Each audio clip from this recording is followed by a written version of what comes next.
Hi and welcome to Z Games. Recorded live at 4ZZZ Studios in Brisbane and broadcast nationally over the Community Radio Network, Z Games brings you the latest gaming news, reviews and interviews from across Australia and around the world. Greetings, welcome one and all. This is Z Games, Australia's favourite gaming radio program. I am Razor and I'm joined, as always, by Jody McGregor. Hi. And we have a very special guest in the studio, Mr. Cameron Davis. G'day, how's it going? You are a grizzled industry veteran. Increasingly bitter grizzled industry veteran. Yes. Web cartoonist and author of Blow the Cartridge. Yeah. Now, you're here to help us talk about tonight's topic, which is the biggest PR blunders of the modern gaming era. Oh boy, do we have a lot of them in this industry. We do. So, you have worked in the PR industry, is that right? Yeah, I was Chrome Studios PR guy. We can never really settle on what exactly I did or a job title. I was the PR guy, so whenever emails came in or I had to talk to media, I was the guy behind the person poking them. Excellent. Say something interesting.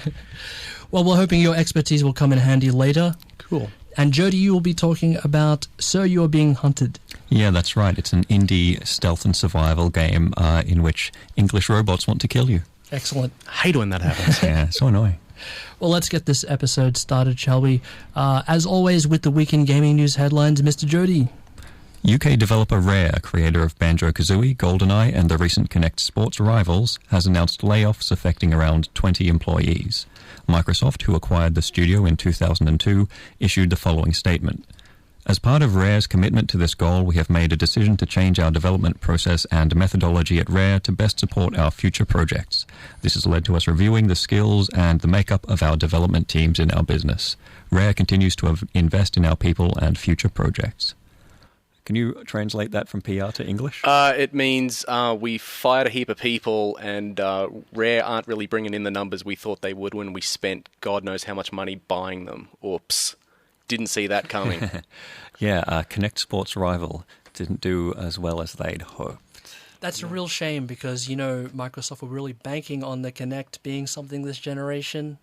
And, if they had a hit in the launch window, that would have proven that they've got something on their hands. But unfortunately, the first major Kinect release kind of failed. It didn't, ship as well as expected. So it's a shame. Yeah. It's a decent piece of tech. It just isn't really ready for a video game system. I think if it came as part of something else and no one had this big expectation to match how great the Xbox One is or the Xbox 360 is as a games machine, it's a shame. I'm really excited, more excited than by its uses outside of gaming. Yep. I know that some medical practitioners have been using it in surgery, for example. Interactive artists have used the Kinect for various projects that are awesome, but we just haven't seen something like a killer app within the gaming sphere. Yeah, there's some stuff, like the climbing in Kinect Sports Rival is actually really neat, this sort of competitive climbing game where you can swing at the other climbers and knock them off while you're heading up. But that's just sort of one minigame in a bunch that aren't nearly as fun. Yep. Microsoft spokesperson Major Nelson has maintained that Xbox has not given up on the Kinect following last week's announcement that the Xbox One will be available to purchase in a bundle without the motion sensing peripheral included. During his latest podcast, he said, "We are not discontinuing Kinect or support for it. We still have a whole team of folks working on that, but we want to give everybody who would like to get in on the Xbox One action an opportunity." Right now, there's a heap of developers out there who are either pitching for a Kinect game or in the middle of developing a Kinect game that are going, well, we're screwed. Yeah. Because publishers are just going to drop this like a hot potato now. Yeah, the fact that it was bundled meant that developers could rely on the fact that there was a 100% attach rate. Now that that's no longer the case and, gamers seem to be a bit deflated by the whole Kinect thing now, we're probably going to get less Kinect games than we were if that hadn't been the case. It's a shame. Like, I'd like it even if they just made it a controller attachment with the microphone, because that's the coolest bit of it. The voice command stuff, yeah. That's cool. I agree the voice command stuff works pretty impressively, but, you can do that with a headset. You don't need that whole big, expensive gadget there for that to happen. A slim version of the PS Vita will be available in Australia from the 4th of June. The redesigned portable handheld console is 20% slimmer and 15% lighter than its predecessor, and also features a longer battery life and 1 GB of included storage space. The original's 5-inch OLED screen has been replaced by an LCD version of the same size. The price has been set at $269.95. Poor PS Vita. It's a shame. I really like the machine. It's a great console. I've got one. And you're the only person that I know who You know has what? one. Good for you, though. Two. Okay. You're probably the first person I've actually met that owns a PS Vita. I've been looking. And on purpose. Yeah. Like, I didn't buy it by accident. Jeff Minter released his TXK for the Vita, and I went, that's it. I'll get it just for that. Okay, so you bought one fairly recently? Yeah. It's a great console. It feels good. It's way more powerful than its rival, the 3DS, and there are a bunch of great games. Unfortunately, the word of mouth around the system is terrible. Yeah.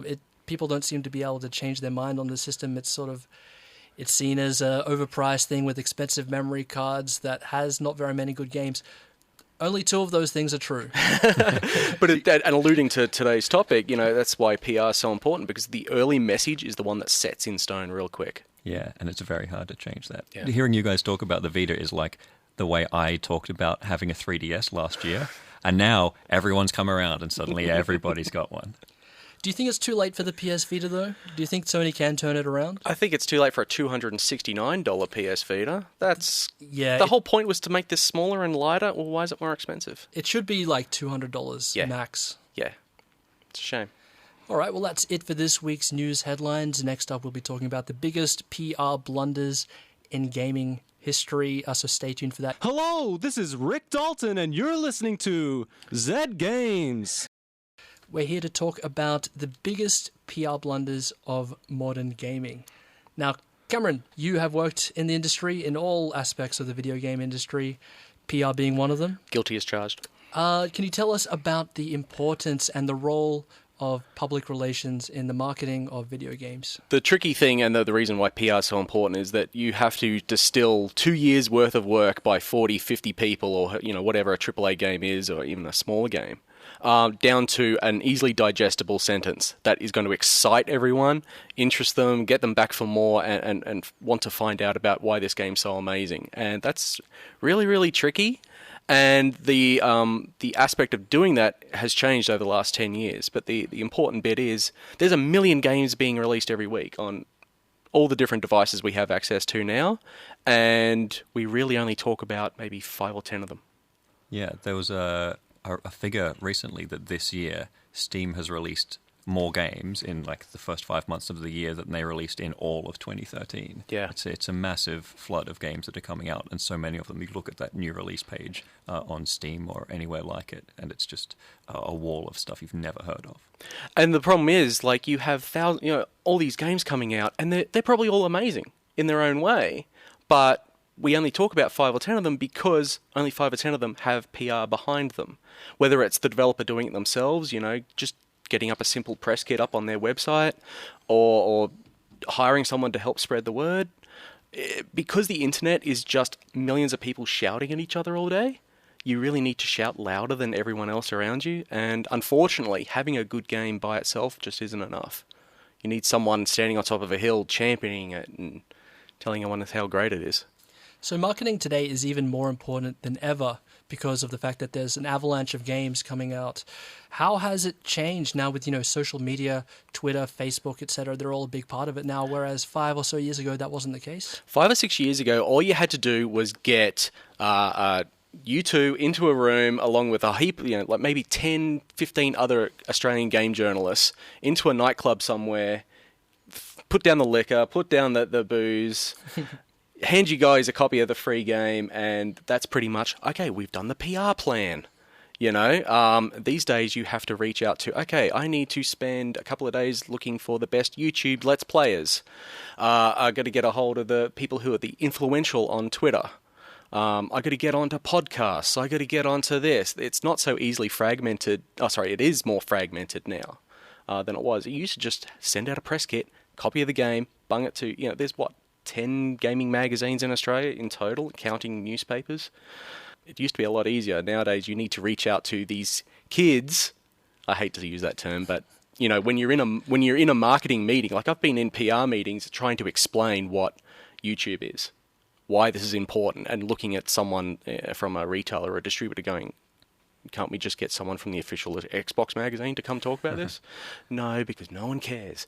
Like, yeah, it is. When you see it work, when you see something catch on like that, earlier this year we saw it happen with Goat Simulator. Yes. Where, their use of YouTube was incredible. Everyone was passing it around, and then when the game was in early access, everyone was making videos of it. Yeah. Because it was such an easy thing to just show someone 5 seconds of and say, look at this crazy thing. Yeah, like even in the first line of the description of the game, you are a goat. That's all you need. And this is what I'm saying, like get it down to one sentence and you're fine. If you have to even tell someone, okay, what's this game? Well, it's a medieval, space nice fantasy, but also set in a high school where you kill yourself to release demons out of your brain and like, who cares? You know, well, people do like that stuff, but... And now that social media is such an important part of marketing now, I guess the odds of something going wrong are bigger than ever as well. Yes. I mean, we've got a whole bunch of examples here of how some campaigns just backfire in a way that is unexpected to the people who are launching the campaigns, but maybe, you know, with hindsight, it's pretty obvious why they went wrong. Yeah, so shall we get right into the case studies? Let's. We're going to divide them into categories. The first category is the Streisand effect. Do either of you guys know where that term originated from? Yeah. Jody? It was Barbara Streisand who discovered that her house, this big expensive beach house, was easily visible on Google Earth. You could see like straight down into her swimming pool, and she was pretty upset by that. So she got onto Google and tried to convince them to take her house off Google Earth, which made the news, and then every single person on the internet went, well, what's so special about her house? And that the views were incredible. Everyone was like, got to look at Barbara Streisand's house on Google Earth. And so the exact opposite of what she wanted to happen happened by trying to take attention off something. She directed attention towards it in incredible numbers. So it's like if someone's house sitting for you and you just say to them, look, I don't mind where you go in the house, but just whatever you do not go into the basement. That's the only thing you want to do at that point. Yeah, exactly. So our first case study is Day One Gary's incident.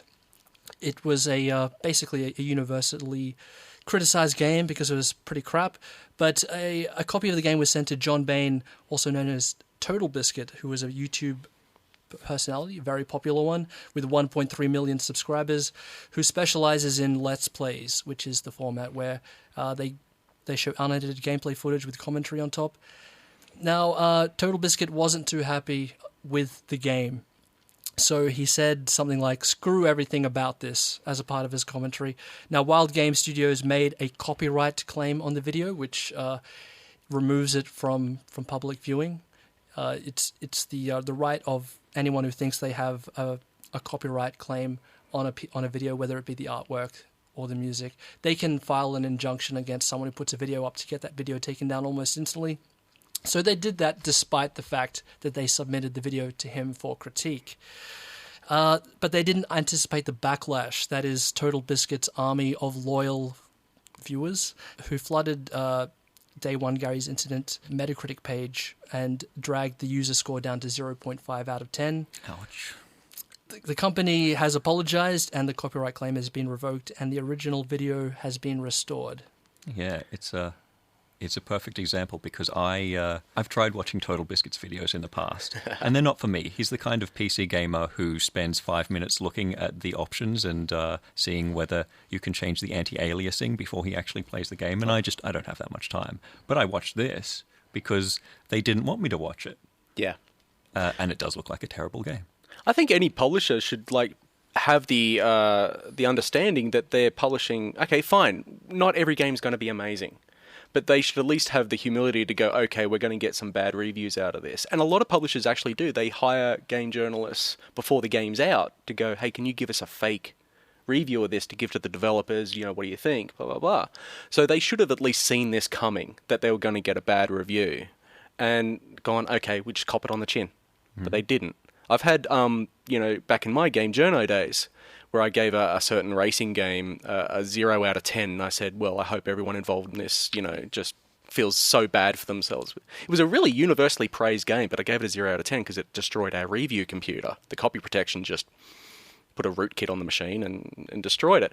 Oh my, how dare you do this? Demand to put it down. We didn't have YouTube and social media back then, so... All right, let's move on to case 2. And this is a very recent case of the MediaLink wireless router. Not directly related to gaming, but such a good story. Such a great story. So on Amazon.com, a user called Trevelly posted a negative review of the MediaLink wireless router. It quickly became the most helpful negative review, meaning that it was displayed prominently at the top of the product page. Now, MediaBridge Products, understandably upset, but they went a bit too far, I think, with their reaction. So they sent him an email demanding that he remove the review, or else they would sue him, claiming that it was false, misleading, and illegal.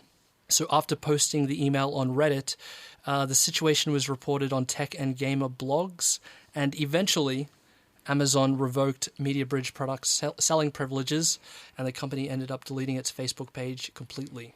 Ouch. So that's a classic case of the Streisand effect.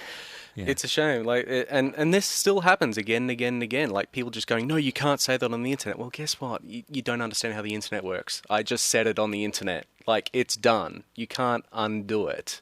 Another example from the archives was I posted a news story about the Dreamcast Australian launch, and I said, hey, these are the people responsible for completely screwing this up. And, they got the games in late and everything's a botch. They called up my boss the next day going, we want it taken off, we're going to sue you, we're going to do this, we're going to take you all to court, we're going to shut you all down, and thankfully they got laughed out the door. But this never works, and it's amazing. It's the naivety of the people that are doing this that really baffles me. Yeah, we've even seen it fail on Amazon before with authors, with like Anne Rice, who writes the Vampire Lestat novels. She waded in and started arguing with people who'd written negative reviews on Amazon. And of course that drove people to read the negative reviews because they wanted to see, like, what the hell is Anne Rice arguing with these people for? I'm pretty sure Anne Rice can afford a couple of negative reviews. It won't affect it that much. Yeah.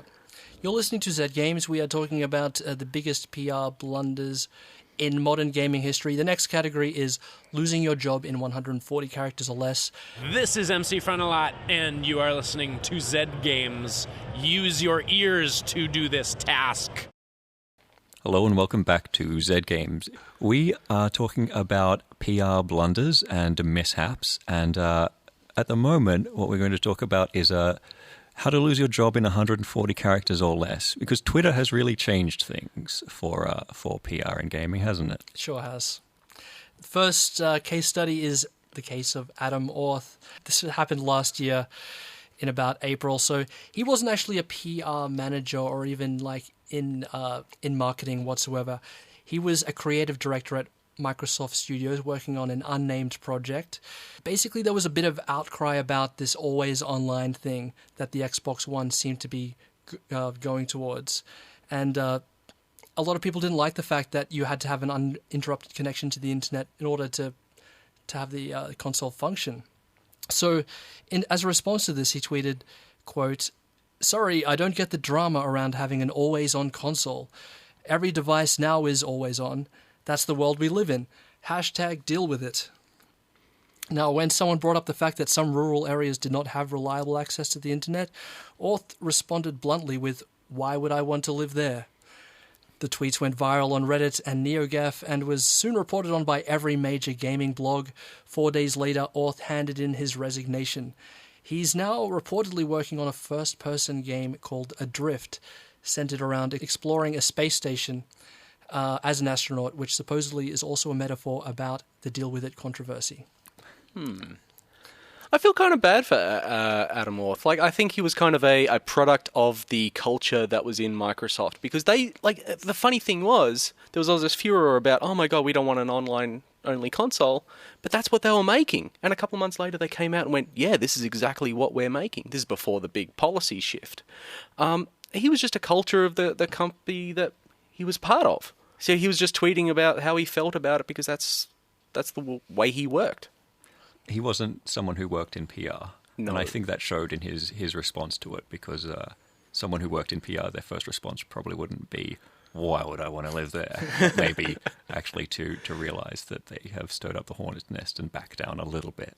Yeah, that's the problem with like working for a place that has like the more employees you have, the more chances something like this can happen, because you can't control what anyone says, but it just gets worse. And the problem with, not the problem with Microsoft. Microsoft are very much a company where it's like, yeah, we want to know absolutely everything you send out, and we want to run it by 15 people beforehand. Twitter kind of gets around that, which leads to dangerous consequences.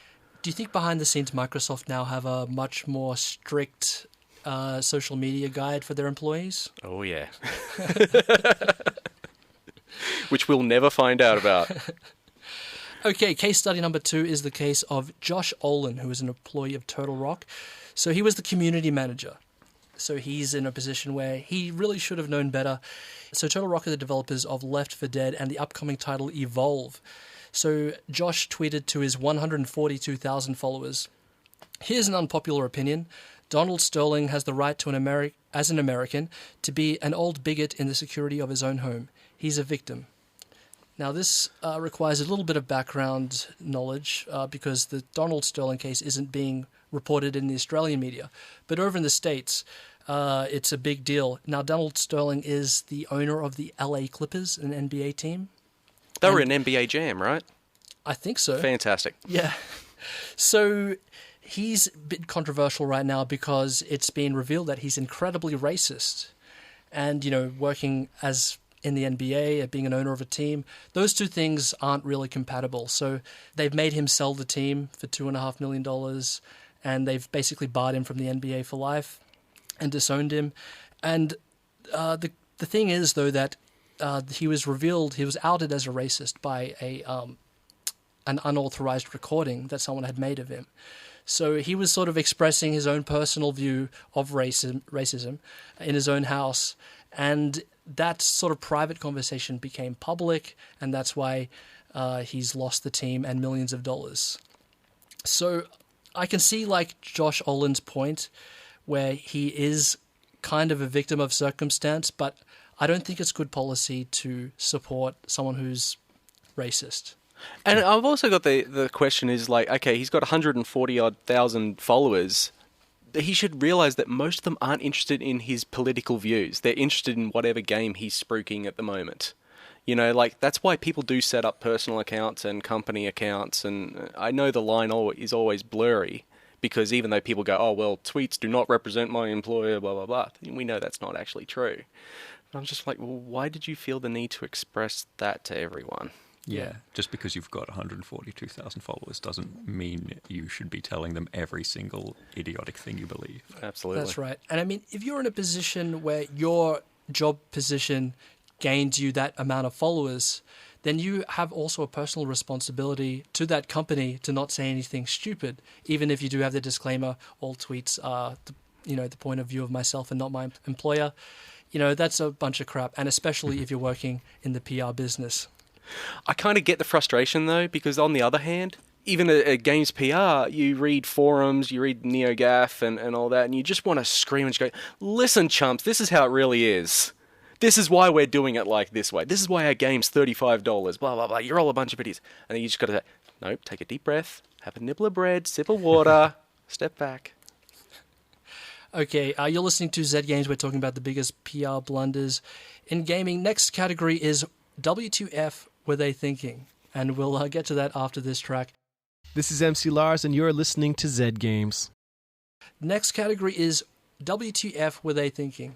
These are the cases that are so extreme, so outrageous, that we just cannot believe that these ideas got out of the gate or that they actually happened. First case is Dave Mirra versus Acclaim. Now, Acclaim, as you remember, was a games developer and publisher responsible for the Turok franchise and a bunch of Simpsons games from the 90s. After rivals Activision had a smash hit with Tony Hawk's skateboarding in the year 1999, the following year, Acclaim licensed pro biker Dave Mirra's name and likeness to put out Dave Mirra's BMX. The game was a modest success and did well enough that Acclaim approached Mirra again to put out a sequel in the year 2002. Now here's where stuff gets interesting. Midway through development, someone decided that the game didn't have enough topless women and decided to change the concept of the game from a licensed BMX game into some sort of pornographic BMX hybrid, with the main selling point being nude women. The problem was, no one thought to inform Dave Mirra of this change. So he was stuck with this pornographic BMX name coming out with his name attached to it, which would be called Dave Mirra's BMX XXX. Understandably, he was furious.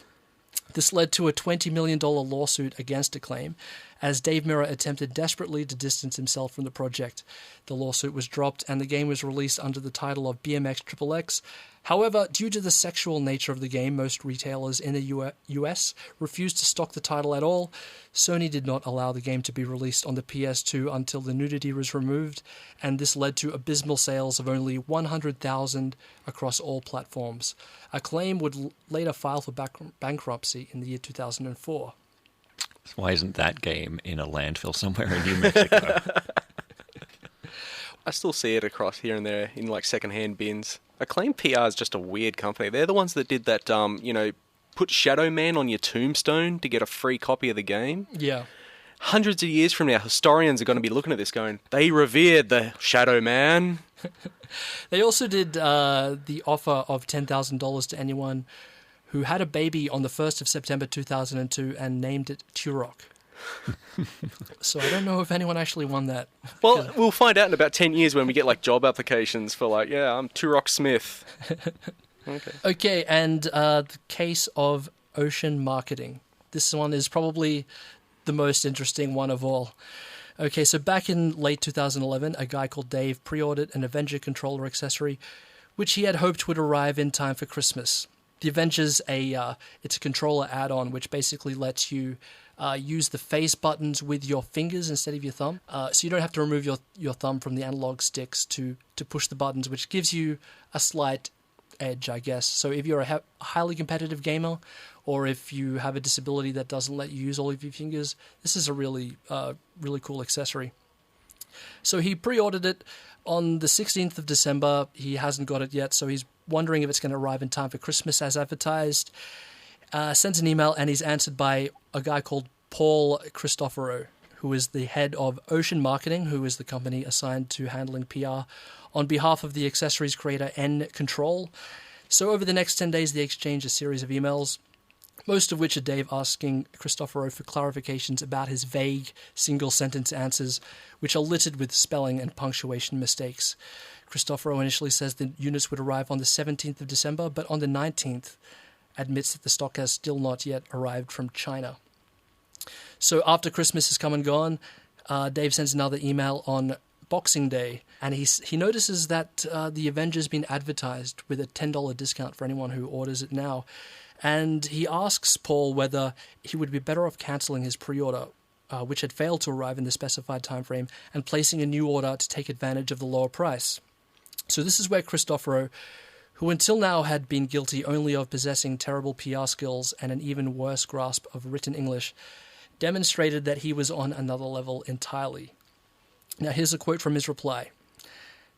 "Put on your big boy hat and wait it out like everyone else. Feel free to cancel. We need the units. Were back-ordered. 11,000 units, so your two will be gone fast." The inconsistencies are his. Yeah. "Maybe I'll put them on eBay for $150 myself. Have a good day, Dan." Note that the customer's name is actually Dave. Dave, understandably, he's a little bit more upset than he was. He sends a lengthy reply, but this time he CCs the email to the editors of Penny Arcade, IGN, Kotaku, and other popular gaming websites. He said he was making a legitimate complaint, and not only was he disappointed about his order not arriving, but he was shocked at how unprofessional his inquiries were being handled. And this is Cristoforo's reply. "LOL, thanks for the free PR. I know the editor-in-chief of Kotaku, IGN, and Gadget. I'll be meeting them at CES. You look like a complete moron, swearing and sending your customer service complaints to a magazine, as if they will even post it or even pay attention to you. Really? Welcome to the internet? Son, I'm 38. I were website as on the internet when you were a sperm in your daddy's balls. And before it was the internet. Grow up. You look like a complete child, bro. I don't have my controller, so I'm going to cry to the world. Really? What do you think about that response, Cameron? Incredibly stupid. Like, and also just because you know someone that works at a press doesn't mean they're going to be aligned with you. Like, I've got friends that work in, IGN and GameSpot. Well, it didn't stop them giving me like a 2 out of 10 for some game or whatever. That's their job, and you got to respect them for that. So they're not going to give you a free ride just because you know them. Okay, so then he went on to brag about his industry connections and says, see you at CES, E3, PAX East. Oh wait, you have to ask Mum and Pa Dukes. You're not an industry professional, and you have no money. On snap, you just got told. So the mention of PAX motivates Mike Krahulik, who is, of course, the co-creator of Penny Arcade and founder of PAX, which is one of the biggest gaming conventions in the world, and he stepped in with this response. Holy shit, this is unbelievable. Dave, if this guy has a booth at PAX East, we will cancel it. Christoforo replied to that, we're not renting a booth at PAX East this year. Bigger and better shows to be at. We got nothing from the show. Who are you again? Krahulik responds, PAX is my show, and I can promise you that you will never have space at any future PAX event. And the pair went on to exchange several more emails. After Christoforo claimed to have a 125-person PR team at his disposal that he said would run a smear campaign against him, he incredibly claimed to know the mayor of Boston. Well, that wraps that up. Krahulik says that he will be posting about the situation on his website, and Christoforo mockingly encourages him to do so, evidently not knowing who he's talking to, and says that he would welcome the free publicity. This is when the whole email chain was posted to the internet on Penny Arcade's blog. After that, Christoforo changed his tone dramatically. Life basically became hell for him. Many of the organizations that he had name-dropped in the emails released statements publicly disowning him. The website, as on the internet comment, complete with an unflattering photograph of his face, became a meme and was viral within 2 days. In a pretty futile attempt at damage control, he sent apology emails to both Dave and Mike Krahulik to stop the hate and spam emails he was receiving. But by the 28th of December, the damage had already been done. And Control, the manufacturers of the accessory, terminated the contract and severed all ties with him. It was revealed, unsurprisingly, that he did not, in fact, have a 125-person team, and that Ocean Marketing was a one-man operation. He changed his company name from Ocean Marketing, humorously spelt with 2 T's, to Ocean Strategy, also humorously spelt with 2 A's. How incredible. Like, if I was the manufacturer of that controller and I heard that I was going to be featured on Penny Arcade, I'd be doing backflips until I actually read it. That would be bad. Yeah. Be terrible. Well, that's the final case study of the biggest PR blunders in modern gaming history. The moral of the story is be kind. Yeah. Like, what's the harm in just being nice to everyone? And think before you tweet. Yes. You're listening to Triple Z 102.1 FM, and this is Z Games. Jody, you have been playing a game on the PC called Sir, You Are Being Hunted. Yes, it's a first-person stealth and survival game in which you are trapped on these islands, sort of like moors. There are 5 of them, all connected together. And on those islands are packs of very English robots who are out to get you. When I say they're very English, I mean like they're as English as the Queen drinking tea out of John Cleese's face. They have like top hats and mutton chops and flat caps and tweed coats, and they stalk about with their rifles hunting pheasants and humans on the moors, like characters out of Hound of the Baskervilles made of metal. And you can hear them talking to each other in these amazing, like, robot voices, but with English accents. So as you're sneaking around trying not to get murdered, like hiding behind a hedge, you can hear them saying things like, lovely weather for it, and, what about these new taxes? I feel they are too high. They're great. They're really unique character designs. They look and sound really incredible, even though you'll spend most of your time running the hell away from them. Because this is a pretty brutally difficult game, one where you don't have access to many weapons.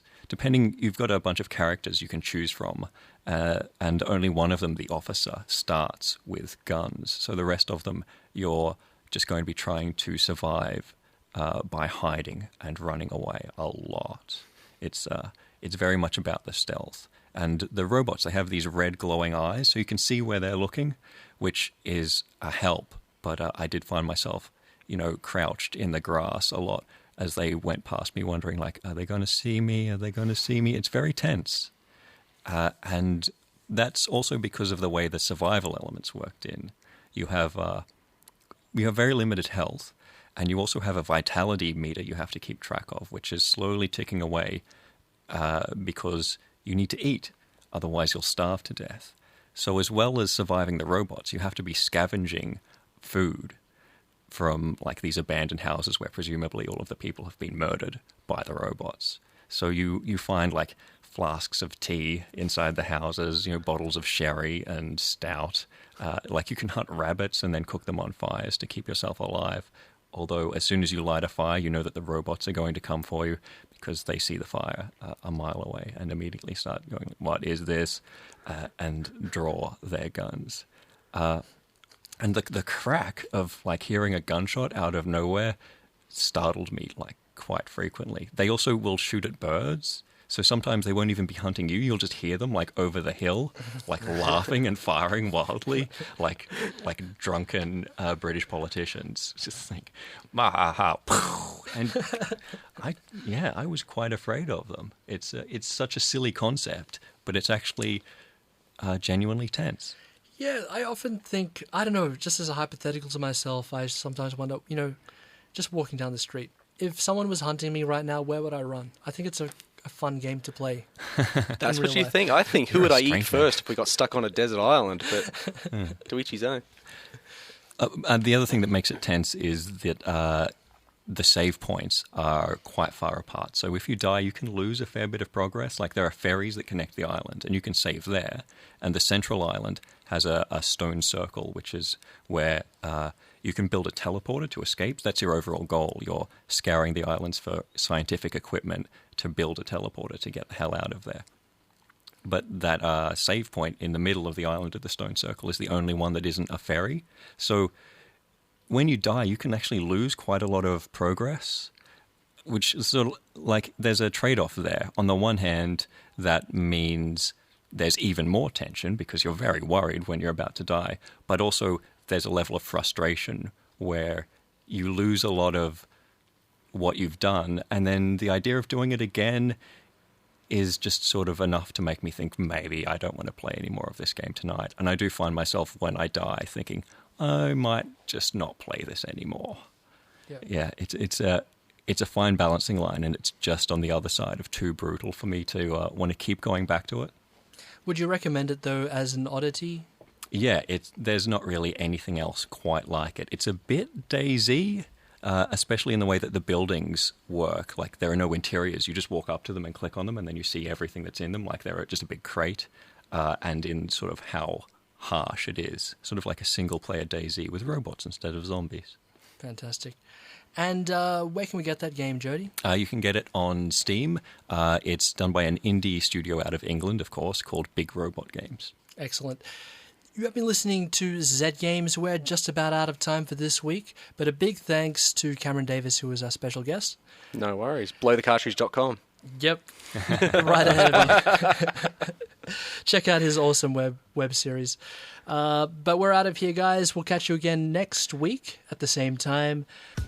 Thanks for listening. This has been Z Games, recorded live in Brisbane on 4ZZZ and heard nationally thanks to the Community Radio Network. For more information on the show and to join the Z Games community, head to our website, zgamesau.net. That's spelt Z-E-D, or send us an email at contact@zgamesau.net. You can also find us on Facebook and Twitter.